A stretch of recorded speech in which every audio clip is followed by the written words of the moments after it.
Boa tarde, meus amores. Estamos iniciando a nossa aula de literatura e vamos comentar um pouco sobre as sessões que vocês leram, tá bom? Vocês realizaram uma leitura das sessões Entram Todos, Tia Anastácia e a Sardinha e Os Segredos da Aranha. Então a tia vai fazer o comentário, tá bom? E depois nós vamos fazer a leitura das duas sessões seguintes.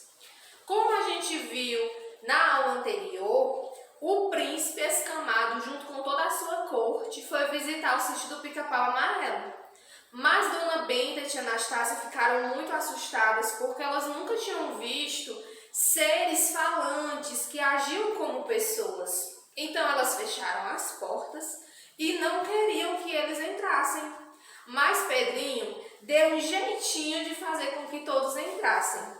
Arranjou uma escada e eles pularam todos pela janela.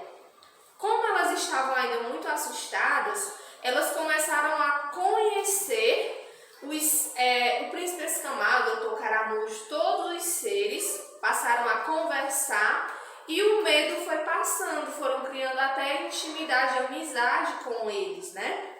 Dona Benta começou uma longa conversa com o Doutor Caramujo sobre um pintinho que ela tinha que era defeituoso e como o Doutor Caramujo conseguiria ajudá-lo.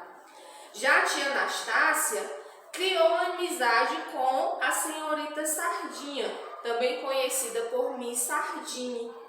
E a gente observa, crianças, na sessão Tia Anastácia e a Sardinha, que eu achei uma sessão muito engraçada, bastante divertida de se ler, porque a Miss Sardinha entrou logo na cozinha e foi perguntando o nome de todos os objetos, dos temperos, né? Ela experimentou o sal, perguntou o nome daquilo, ela perguntou o nome do fogo, ela perguntou o nome do fogão e Tia Anastácia ia respondendo, né? Porque ela achava muito interessante que sardinhas conseguissem falar, né? Agir como seres humanos. Mas quando Miss Sardinha abriu o pote de pimenta do reino, ela foi logo perguntando, né, o que era aquilo. E Tia Anastácia advertiu: olha, não toque, não mexa, porque arde com contato com os olhos, arde os olhos. Ela ficou tão assustada que caiu, tropeçou e caiu de cabeça no vidro de pimenta do reino. Imagine só, né? Como foi realmente muito ruim ela sentir toda aquela pimenta nos olhos, né? Então ela ficou gritando, ficou esperneando, ficou pedindo ajuda a Tia Anastácia, mas Tia Anastácia disse que logo aquilo ia passar, que não ia ser para sempre, né? Aquela ardência nos olhos da sardinha.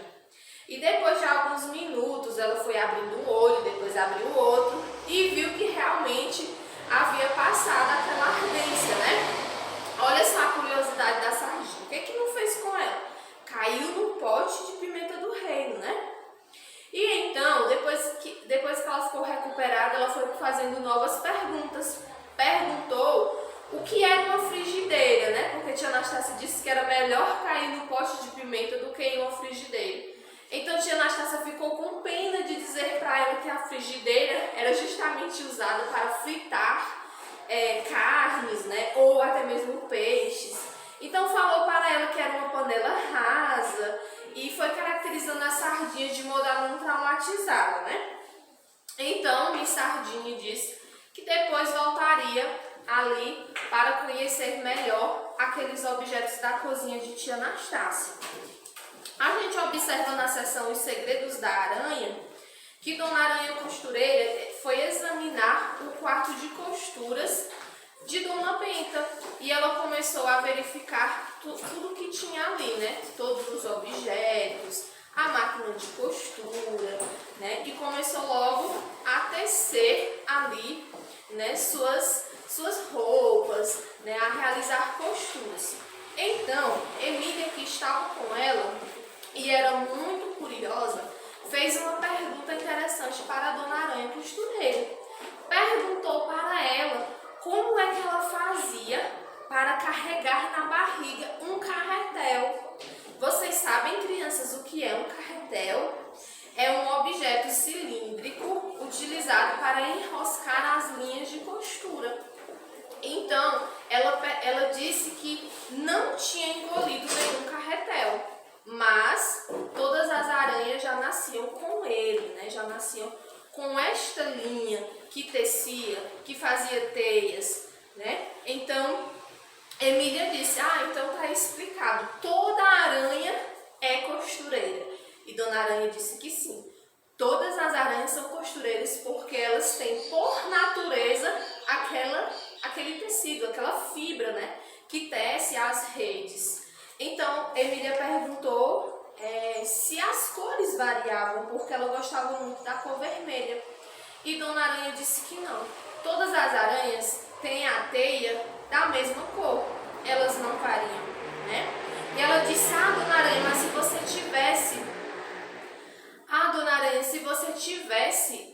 se você morasse em uma cidade, você poderia ganhar muito dinheiro com as suas costuras, com o seu trabalho. Mas Dona Aranha disse, mas para que eu vou querer dinheiro? Né? Ela não se interessou muito com a conversa de Emília, né? Estava ali tecendo suas costuras, fiando uma meia, né? E logo Emília ouviu o grito de Narizinho e foi para onde Narizinho estava, né? E a gente observa agora que já vai começar a próxima sessão, na sessão que a tia vai ler com vocês, tá bom? É por isso que vocês precisam estar com o paradidático de vocês em mãos, tá certo? Para não perder a leitura, para ler junto com a tia e entender direitinho. Agora nós vamos para a sessão Valentias, tá bom? Na sessão Valentias, você já visualiza que é uma sessão que mostra aí coragem, né? E qual personagem ele é muito corajoso e gosta de aventuras? Qual personagem do Sítio do Pica-Pau Amarelo? O Pedrinho, isso mesmo. Ele é corajoso, gosta de se aventurar com os seus amigos, de conhecer novos lugares. E nós vamos fazer a leitura agora desta sessão. Vamos lá. Pedrinho fora dar uma volta com o capitão dos couraceiros vindo para a guarda do príncipe. Esses valentes soldados tiveram ordem de ficar fora da casa, para que tia Anastácia não se assustasse. Pedrinho fez logo boa camaradagem com o capitão, ou seja, fez amizade, que era grande contador de proezas. Contou de uma terrível luta entre dois espardastes, duas baleias, e que ele assistiu de pertinho. Sua valentia consistira nisso. Contou depois as suas próprias façanhas, lutas com lagostas, ataque a um filhote de peixe-espada. Pedrinho tinha paixão por histórias de caçadas, guerras, lutas de boxe, aventuras de terra e mar, como dizia Dona Benta. Ouvia com interesse as histórias do couraceiro e contava outras. Contou histórias de onças, tigres de Bengala, leões de Uganda, jacarés do Amazonas. E qual bicho da terra que acha mais perigoso? Perguntou o couraceiro, que ignorava completamente tudo que não se referia ao mar. Dizem que é o leão. E não é, respondeu Pedrinho, para mostrar que entendia do assunto. É porque é e não é porque uma boa bala na cabeça qualquer caçador dá cabo de um leão. Para mim, o bicho mais perigoso é uma tal vespa que quando morde incha o lugar e arde que nem fogo. O couraceiro não fazia a menor ideia do que fosse uma vespa, mas com uma bala na cabeça qualquer caçador não dá cabo de uma vespa? Perguntou. Se acertar sim, respondeu o menino, mas ainda está para existir um caçador que acerte uma bala na cabeça de vespa. O couraceiro arregalou os olhos, só se são encantadas. O couraceiro, que era tipo um caranguejo, ele não sabia o que era uma vespa, né? Uma vespa é da mesma família da abelha, parecido com a abelha. E para Pedrinho, a vespa era o animal mais perigoso, porque onde picava, inchava o corpo, né? Tem algumas pessoas que são até alérgicas a picadas desses insetos.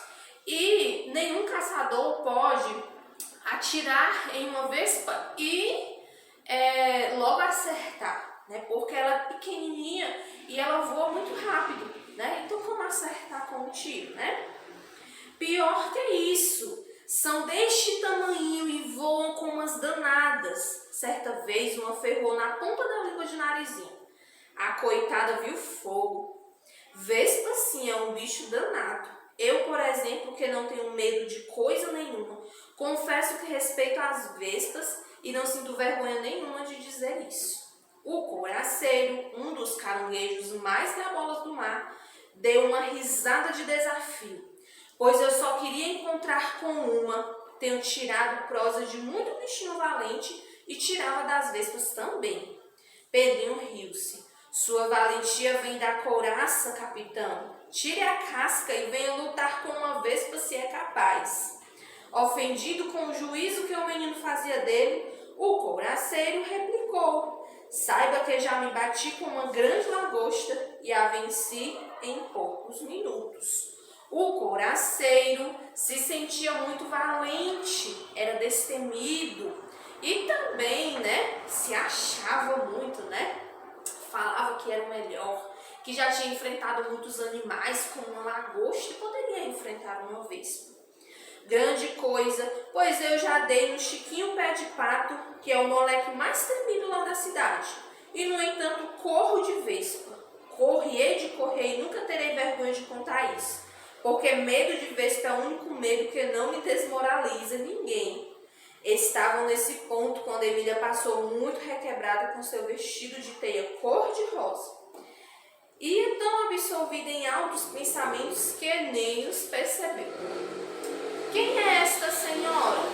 Pois é a Marquesa de Rabicó, não sabe? Uma das damas mais ilustres dos tempos modernos. Fez o couraceiro lembrando-se. Se não me engano, esteve lá no reino há muito tempo em companhia de Narizinho. Mas naquela época usava camisola e tinha os cabelos pretos. Emília muda muito, não é como vocês que são sempre os mesmos. Cada vez que Narizinho se enjoa da cara dela, muda tudo. Muda a boca, mais para baixo ou para cima, as sobrancelhas, os olhos. Houve até uma vez que Emília passou sem olhos 5 dias. Como assim? Narizinho estava mudando os olhos dela, que são de retrôs, e já tinha arrancado os velhos para pôr novos. Quando viu que não havia mais retrôs no carretel, até que alguém fosse à cidade e trouxesse mais retrôs, a coitada ficou sem olhos, ceguinha, num canto, sem enxergar coisa nenhuma. Apesar de ser um guerreiro de coração duro, o caranguejo murmurou apiedado.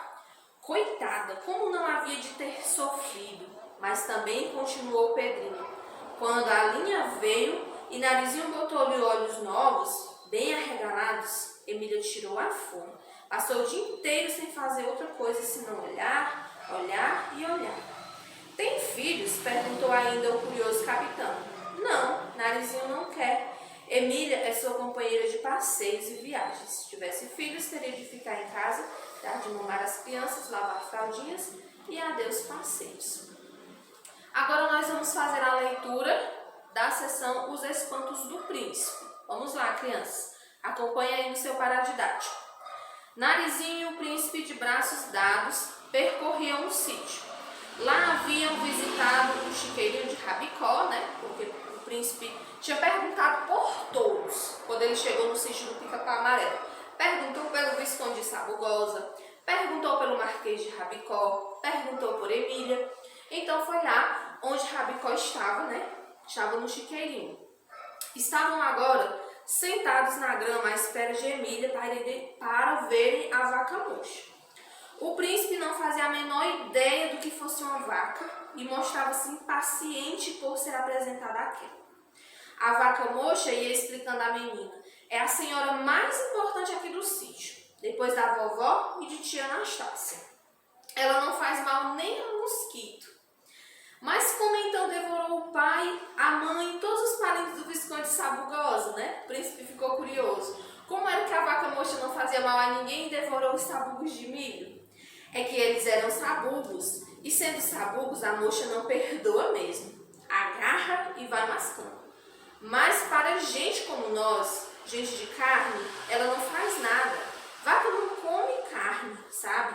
Nem minhoca. Pedro já fez experiência, pois lhe deu uma minhoca gorda e ela não quis nem saber, cuspiu fora. O príncipe lá no seu íntimo achou que a vaca devia ser uma criatura de muito mau gosto. Comer sabugo e ter nojo de minhoca era para ele a coisa mais absurda do mundo. Então Emília chegou, para visitar a vaca mocha. Onde você estava, Emília? Emília falou que estava com Dona Aranha a remendar suas meias. Como Dona Aranha remenda bem? Serve com a maior perfeição.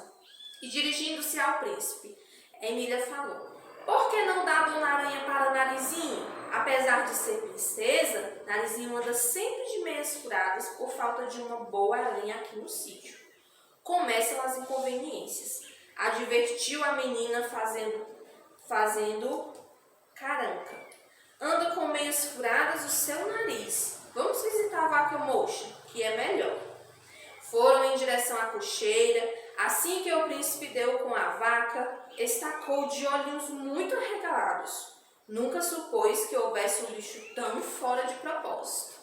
Ele ficou ali olhando, a vaca mocha, porque com certeza eram mundos diferentes, crianças. Assim como Dona Benta e Tia Anastácia se assustaram ao ver toda a corte do príncipe escamado, eram animais que vinham do Rei das Águas Claras, peixes, sardinhas, vários animais falantes que agiam como seres humanos. A vaca também era um animal estranho para o príncipe escamado, porque eram de mundos diferentes, Ele nunca havia visto um ser daquela espécie. Então a gente observa aí, a estranheza que causa na mente deles, porque justamente eles eram de mundos diferentes. Pois esta é a mocha, príncipe, disse a menina, veja que respeitável senhora, que pelo macio, pontudo chifres, mocha quer dizer sem chifres, certo? A vaca, ela é mocha quando ela não tem chifres, certo? Essa é a única exceção que há no mundo. Isto é aqui no sítio. O príncipe olhava sem entender muito bem. Depois entrou com perguntas. E que é isto que está lá pendurado? Ele começou a fazer perguntas, muito curioso. São as tetas, explicou a menina. E Narizinho foi respondendo, a cada pergunta que o príncipe fazia, certo? E a gente observa abaixo deste diálogo, que Narizinho respondia todas as perguntas do príncipe escamado, falando assim. Querendo também mostrar sua ciência, Emília acrescentou. Esse espantador foi pregado aí por tia Anastácia. Quando a mocha nasceu, não tinha nada atrás. Não acredite, príncipe. Emília está bobeando você. Todas as vacas já nascem de espantador, como todos os peixes já nascem de cauda. Tão interessante achou o príncipe aquele comprido apêndice movediço com a mecha de cabelo na ponta, que se declarou disposto a adotar a moda no reino. Depois examinou atento os chifres. Ele estava muito curioso e examinou, E foi fazendo várias perguntas sobre a vaca mocha. Perguntou sobre seus chifres, perguntou sobre cada parte do seu corpo, Também são espantadores de moscas? Ele perguntou assim sobre os chifres da vaca mocha. Não, respondeu a menina. Isso aí são espantadores de gente. Chamam-se chifres e servem para chifrar. Aí ele perguntou novamente, o que significava aquilo. A menina deu uma risada. Chifrar, príncipe, é dar chifradas, entende? É dar uma cabeçada com os dois espetos tortos, mas não tinha medo. Ou seja, os animais, nós sabemos que os animais eles têm chifres para se defender, não é mesmo? Então foi isso que a Narizinho quis dizer para ele. Como é burrinho este meu marido, Pois não vê que são as pernas, sem isso como poderiam as vacas ficar de pé e andar? Emília meteu o bedelho. Essa é boa. Quantos bichos não há sem pernas e que andam muito bem? Diga um, vamos. O relógio de Dona Benta não tem pernas. Este relógio, apesar de ser mais velho do que eu, anda muito bem. A menina olhou para a Emília com cara de dó. Que pena. Tão inteligente não aprende nunca a diferenciar as criaturas vivas das criaturas inanimadas. Quando o príncipe pergunta por que a vaca mocha tem pernas, né? E Narizinho responde que é para ela se locomover, para ela andar, Emília diz que tem muitas outras coisas que não têm pernas e andam muito bem, como o relógio. Mas ela se esqueceu que o relógio ele é um ser não vivo, ele não tem vida, não é? Diferente da vaca e de todos os outros animais que têm vida e que usam seus membros para se locomover, certo? O príncipe não tirava os olhos da vaca, sempre admirado. Quis saber como é que ela fabricava o leite. Está em uma coisa que não sei, respondeu a menina. A mocha come capim, come abóbora, sabugo, mastiga tudo muito bem, engole e sai leite de outro lado pelas torneirinhas. Tudo quanto come vira em leite. Se comer o Visconde, vira o em leite também. É um mistério que não entendo. Pois eu entendo, gritou Emília. É que a mocha todos os dias come mandioca. Leite, na minha opinião, é mandioca líquida.